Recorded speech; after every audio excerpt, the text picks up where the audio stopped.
امریکہ کے صدر Joe Biden نے اپنے بیٹے کے خلاف عدالتی فیصلے پر رد عمل ظاہر کرتے ہوئے کہا کہ مقدمے کے فیصلے کو قبول کرتا ہوں۔ واشنگٹن میں امریکی صدر جو بائیڈن کا مزید کہنا تھا کہ عدالتی عمل کا احترام جاری رکھوں گا۔ جو بائیڈن کے بیٹے کو نشے کی حالت میں غیر قانونی اسلحہ خریدنے کا مجرم قرار دے دیا گیا ہے۔ امریکی صدر نے کہا کہ ان کے بیٹے ہنٹر بائیڈن اس فیصلے کے خلاف اپیل کریں گے۔ واضح رہے کہ امریکی صدر جو بائیڈن کے بیٹے ہنٹر بائیڈن کو نشے کی حالت میں غیر قانونی اسلحہ خریدنے کا مجرم قرار دیا گیا ہے۔ اس سے پہلے بھی ان کی کچھ حرکتوں کی وجہ سے کافی بدنام ہو چکے ہیں۔ یمن کے ساحلی علاقے کے قریب تارکین وطن کی کشتی ڈوبنے سے 49 افراد ہلاک ہو گئے ہیں۔ یمنی ذرائع کے مطابق یمن کے ساحلی علاقے کے قریب تارکین وطن کی کشتی ڈوبنے سے 49 لوگوں کی موت ہو گئی ہے۔ کشتی کے 140 مسافر تاحال لاپتہ ہیں، جن کی تلاش جاری ہے۔ یمن کے قریب ڈوبنے والی کشتی میں 260 تارکین وطن سوار تھے۔ کشتی کے 71 مسافروں کو بچا لیا گیا ہے۔ واقعے میں ڈوبنے والے 49 افراد کی لاشیں نکال لی گئی ہیں۔ مرنے والوں میں 31 خواتین اور 6 بچے بھی شامل ہیں۔ کشتی میں سوار تارکین وطن کا تعلق ایتھوپیا اور صومالیہ سے تھا اور وہ یمن پہنچنے کی کوشش کر رہے تھے۔ حکام کا کہنا ہے کہ لاپتہ افراد کے لیے ریسکیو آپریشن جاری ہے۔ ہلاکتوں میں اضافے کا خدشہ۔ غزہ میں جنگ بندی کی کوششوں کے باوجود اسرائیل کی ہٹ دھرمی برقرار ہے۔ گزشتہ 24 گھنٹے میں 40 فلسطینی شہید کر دیے۔ اسرائیلی حکام کا کہنا ہے کہ تمام مقاصد حاصل کرنے تک جنگ نہیں روکیں گے۔ جنگ بندی تجاویز اسرائیل کو مقاصد کے حصول کی اجازت دے گی۔ اقوام متحدہ سلامتی کونسل میں گزشتہ دن غزہ جنگ بندی کی امریکی قرارداد منظور ہوئی، لیکن اس کے باوجود اسرائیل مان نہیں رہا ہے اور اپنی ہٹ دھرمی پر قائم ہے۔ حماس نے اقوام متحدہ سلامتی کونسل کی غزہ جنگ بندی قرارداد کا بہرحال خیر مقدم کیا ہے اور تفصیلات پر بات چیت کے لیے آمادگی ظاہر کر دی ہے۔ غزہ میں جنگ بندی کی کوششوں کے باوجود غزہ میں اسرائیلی فوج کے حملے ابھی بھی جاری ہیں۔ گزشتہ 24 گھنٹے میں 40 فلسطینی شہید کر دیے گئے۔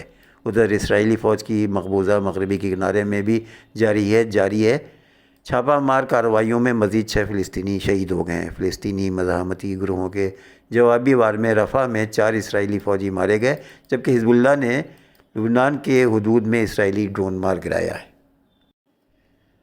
علاقائی اور عالمی ثالثوں کو منگل کے روز حماس کی طرف سے امریکی صدر جو بائیڈن کی جنگ بندی تجویز کا باقاعدہ طور پر جواب موصول ہو گیا ہے۔ جو بائیڈن نے یہ جنگ بندی منصوبہ 31 مئی کو پیش کیا تھا۔ اہم بات یہ ہے کہ امریکی صدر جو بائیڈن نے بھی حماس کے اس جواب کی تصدیق کرتے ہوئے اسے ذمہ دارانہ، سنجیدہ اور مثبت رد عمل قرار دیا ہے۔ حماس کے باضابطہ جواب کے سامنے آنے کے بعد اس کے پولیٹ بیورو کے رکن عزت الشرق نے کہا کہ تجویز کیے گئے جنگ بندی معاہدے پر تحریک کا رد عمل معاہدے تک پہنچنے کے لیے ایک وسیع راستہ کھولنے والا ہے۔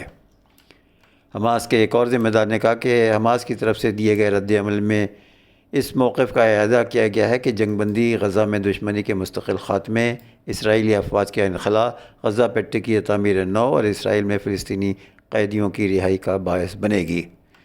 بین الاقوامی خبر رسائی ادارہ رائٹرز کے مطابق حماس کے پیش کردہ جواب میں اب زیادہ کمی نہیں ہے اور زیادہ نہیں ہے اور گیند اب اسرائیل کورٹ میں ہے۔ گویا اب دیکھنا ہوگا کہ اسرائیل کا جواب کتنا بہتر آتا ہے۔ العربیہ کے ذرائع کے مطابق تحریک نے غزہ سے اسرائیلی افواج کے مکمل انخلاء کی شرط رکھی ہے، جبکہ اسرائیل صرف آبادی کے لحاظ سے علاقوں سے فوجی انخلاء قبول کرنے پر مصر ہے۔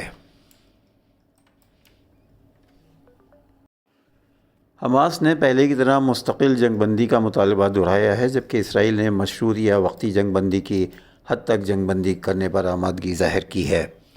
فلسطینی تحریک مزاحمت نے غزہ سے بے گھر افراد کی غیر مشروط واپسی پر زور دیا ہے، لیکن اسرائیل فلسطینی نوجوانوں کی اپنے گھروں کی واپسی کے لیے راضی نہیں ہے۔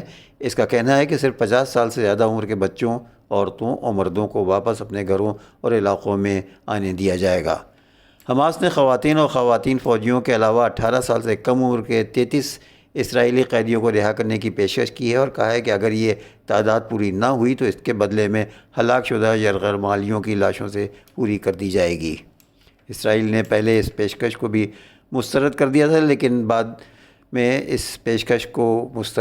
تھا، لیکن اب اس پر رضامندی ظاہر کر دی ہے۔ اپنے اس رسپانس سے آگاہ کرنے کے لیے فلسطینی تحریک مزاحمت حماس اور اسلامی جہاد تحریک نے مشترکہ وفد بھیجا جس نے قطر کے وزیر اعظم شیخ محمد بن عبد الرحمن الثانی سے منگل کی شام ملاقات کر کے انہیں اپنے مشترکہ رسپانس سے آگاہ کیا ہے۔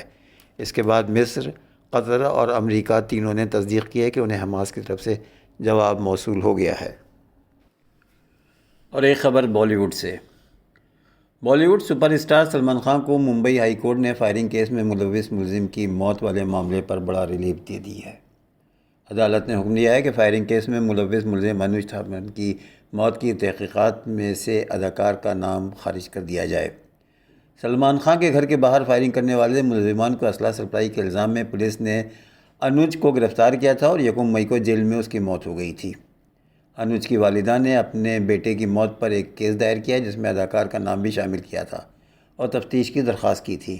عدالت نے کہا ہے کہ کیس میں تفتیش کے لیے کسی بھی شامل کرنے کا اختیار CID کے پاس ہے، وہ انہی کے پاس رہے گا۔